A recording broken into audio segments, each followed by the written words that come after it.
do our stellate ganglion block, and we brought a bunch of snacks to Gaskin's office. So here's some Cool Ranch. How do Reese's Pieces taste like? How about the Doritos? A little sour, salty, like garbage taste. How about beef jerky? Garbagey too. Garbagey. How about watermelon sweet tart ropes? Watermelon tastes like rotten cucumbers, so I don't know how those are gonna taste. You don't remember what it tastes I like? haven't had those before. But do you remember what watermelon is supposed to taste like? No. No. What else did I bring? How about mint? It tastes like chocolate tastes gross, like beans. Like beans. Rotten. 3 at least of your 4 senses have been affected: smell, taste, and hearing, right? Mm-hmm. You have muscle pains and headaches. You have memory and brain fog issues. So you see, when I'm looking at this, I'm looking at body systems. So your smell, your taste, your senses, your cardiac, your respiratory. Are you short of breath? Do you have a constant cough? Your IBS, any IBS type symptoms, GI symptoms, leg cramps, the vascular system, when you're dizzy when you stand, the vascular system's not working appropriately. So the only thing that controls all of these body systems is your nervous system, your autonomic nervous system, to be precise, okay? You have a central nervous system, brain, spinal cord, right? Mm-hmm. Every nerve, all those little yellow nerves coming out of that spine, that's called our peripheral nervous system. We have nerves that supply our muscles and we can control them. We have our autonomic nervous system, meaning that that's innervating vasculature, muscles, organs, heart, lungs, liver, kidneys, adrenal glands, the nervous system, our smell, taste, all our senses, our cranial nerves. So we have our autonomic system that kind of runs everything in the background. Somebody named it the autonomic system, meaning that we can't control it. We have no control over it. I disagree with that slightly, okay? So I will talk about that in a minute. But now let's look at that part that you have no control over, okay? That autonomic system. It's broken up into 2 systems. Now these 2 systems work in complete opposition to each other to try to maintain some equilibrium or balance of your body. One is called your sympathetic nervous system, and one's called the parasympathetic nervous system. The sympathetic is your fight or flight system. That's the one that it gets activated, it gets turned on if your body thinks it's in danger, okay? If it thinks there's something that's a threat to you, okay? When you caught COVID, okay, your body detected a virus in you that was dangerous to you, and it triggered a sympathetic nervous system response, okay? When that nervous system response got triggered and turned on, so to speak, it's like a light going on, a lot of things happened in your body, okay? The vasculature in your legs, your arms, constricted. Your body wants to conserve blood supply and shunt blood to the major organs of your body, your heart, lungs, liver, and kidneys. Okay, kind of a caveman mentality thing. The body knows, a saber-toothed tiger could eat your foot off, but he can't have heart and lungs. You can live without a foot, but you can't live without the heart and lungs, liver, and kidneys. Okay, so when it's activated, immediately your hands and feet become cold, and it shunts blood to the chest cavity. If we're frightened or if we're afraid or your body's preparing for a big fight or flight, it triggers your cardiac system. Your heart rate goes up, okay? Now we're going to fuel those muscles for fight or flight, so your heart rate goes up to give you a higher blood pressure. What happens when we get frightened? We go, what'd your body do? Your body took in more oxygen. It opened the lungs up, it expanded the bronchioles in your lungs, and you took more oxygen in. So your body's trying to prepare you for fight or flight. It takes oxygen, it dilates the blood vessels, it dilates the bronchioles in the lungs, it constricts the blood vessels, increases the heart rate. The adrenal glands release adrenaline. Epinephrine gives us that superhuman strength, that energy to fight for our life or flee to get away from something dangerous, okay? Because your sympathetic got triggered, okay? Your parasympathetic reflexively, as a reflex, had to shut down. Your reflex, that's parasympathetic, is your rest and digest system, your rest and recoup system. Why do you not sleep well? Okay, your body's constantly dumping adrenaline or epinephrine into your bloodstream 24/7. You're stuck in this fight or flight system versus being in equilibrium and floating back and forth from it. Does that make sense? So you don't sleep well.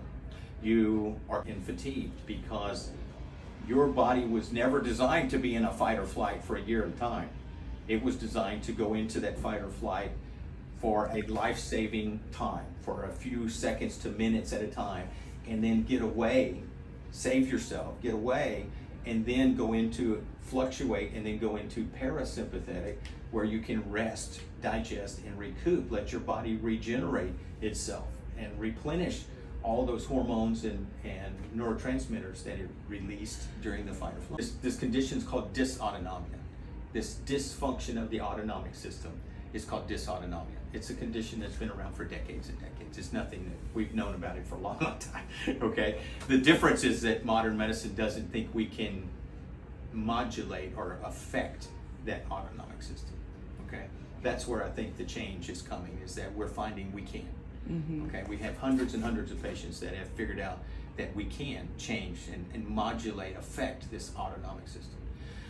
I think somehow there could be two, I don't know, I wouldn't say I'm making this up, but I'm using my experience as my guide, of seeing hundreds and hundreds of patients just like you. Y'all are living in this high fight or flight, which means you're a little anxious. You're on edge, okay? Which is, your nervous system is demanding that, is forcing you to be there. So that may be something I just see as, it's only that person in fight or flight that comes to me that would smell and taste. So it could be that.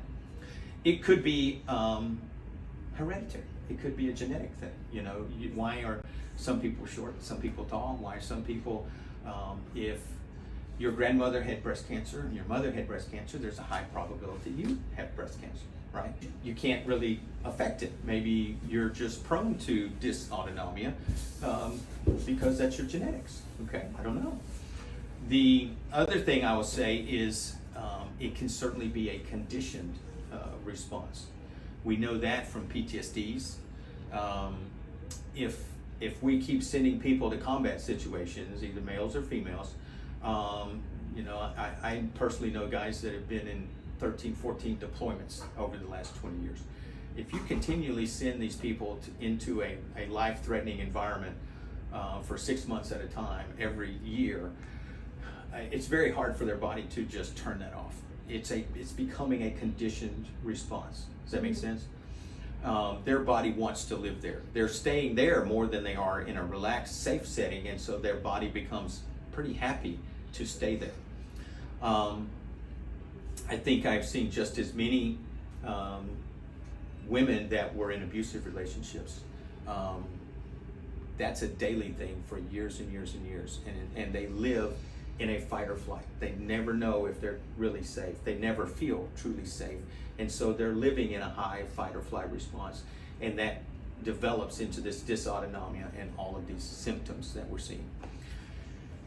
So you can see different scenarios where it can be a conditioned response. We put our bodies under a stressful environment, a fight or flight response, and our body gets pretty happy staying there, and it lives there.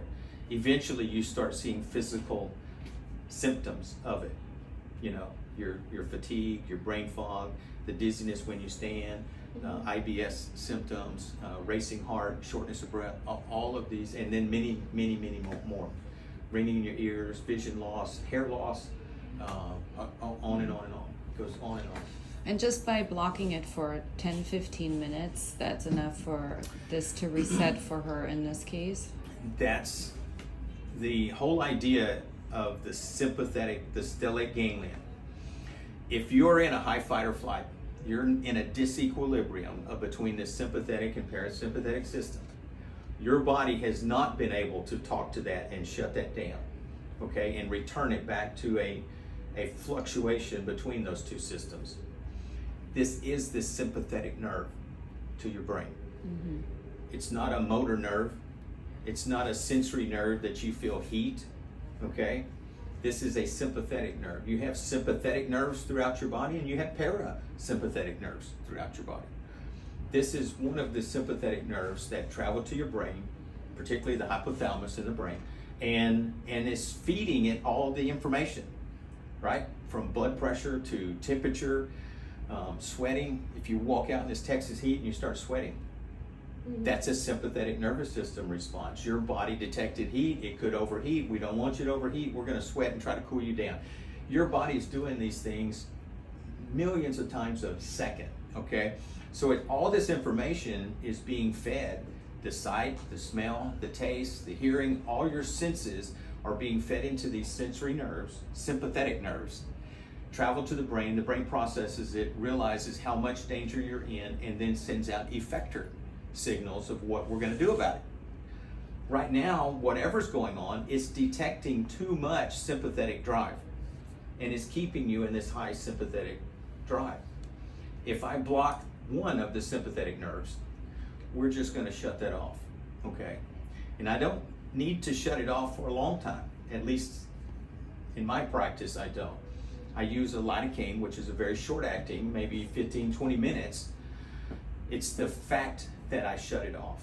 When I shut it off quickly, that forces that hypothalamus, the mainframe, the central nervous system, to do a quick calculation, reassessment of your body.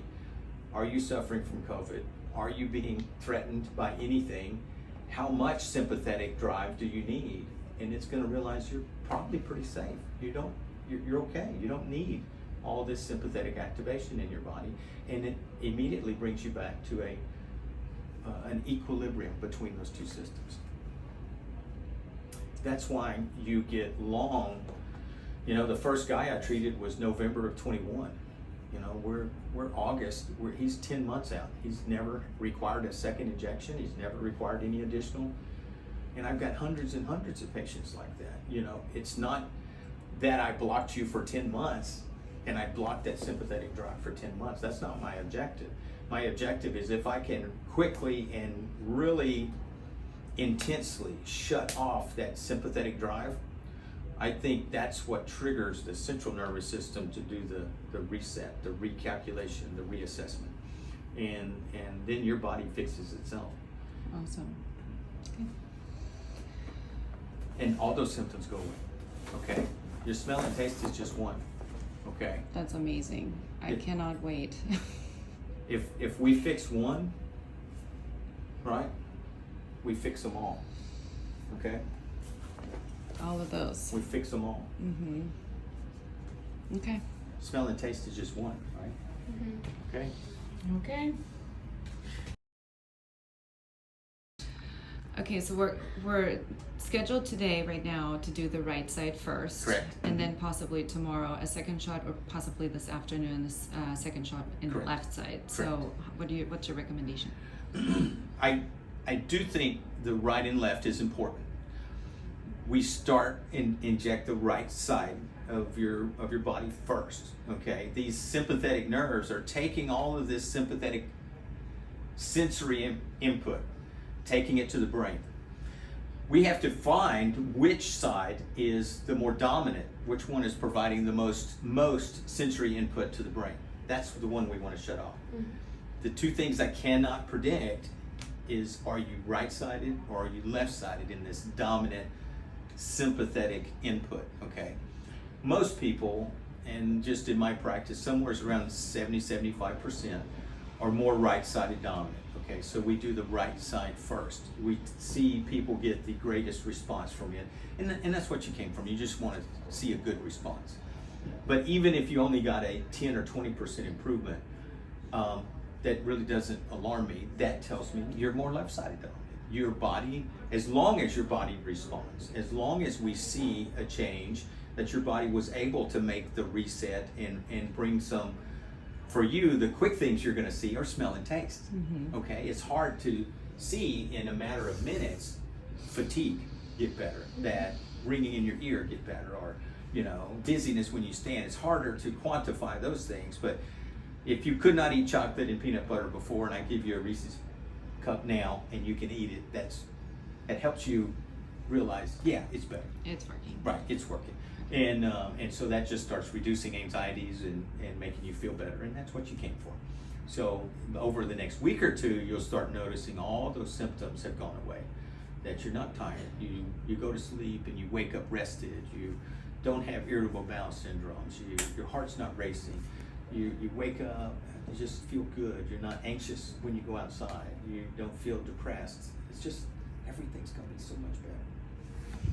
Okay? Yeah. Okay.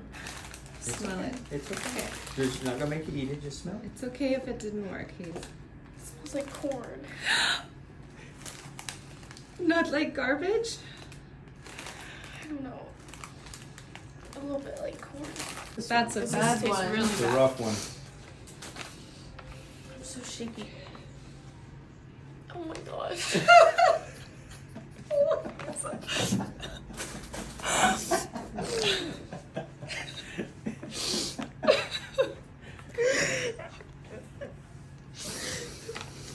It smells like a little bit like beef jerky.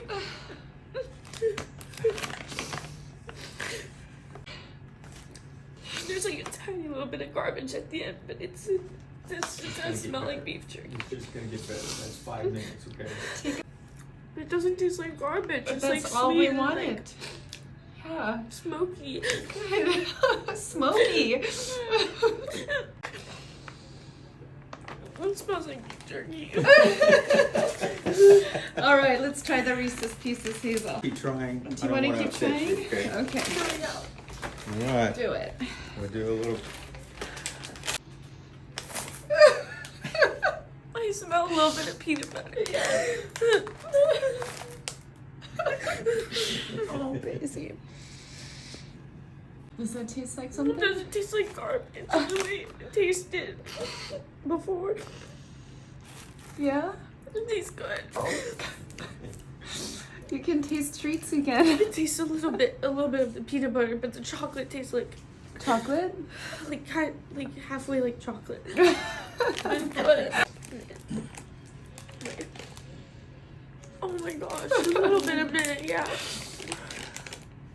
I'm Mine is shaking. so shaky. I don't know. I'm shaking this. I told you, your body's going through a lot of changes right now. It's okay. My nose is too stuffy. Yeah. It smells. Take a taste.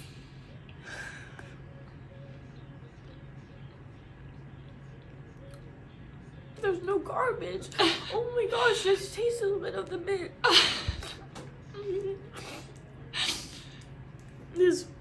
It's good. It's good. It's good. Okay. Relax and enjoy it, okay? Relax and Thank enjoy you it, so okay? much.